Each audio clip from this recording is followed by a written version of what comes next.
В присъствието на инструктори от Япония на лагерът се води подготовка на близо 500 бойци в най-твърдият стил, от които по-голямата част са деца. Сред специалните гости е председателят на Федерацията по Кьокушинкан Канчо Рояма 9 дан, под чието ръководство се набляга на актуални техники и приеми. Помагат му китайският специалист сенсей Сун Ли и Шихан Хирото Оказаки.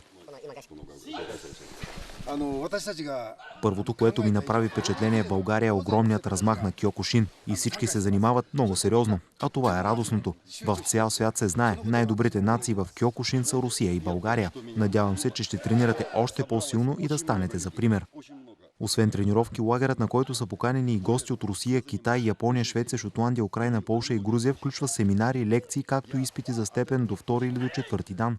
Темите на лекциите и дискусиите са отворени и могат да бъдат допълвани. За каляване на бойците пък се водят тренировки с оръжия. Лагерът е безплатен за всички членове на Българската карате Кьокушин федерация, като всичко е осигурено от спонсора на най-твърдият стил, застрахователно акционерно дружество Армеец.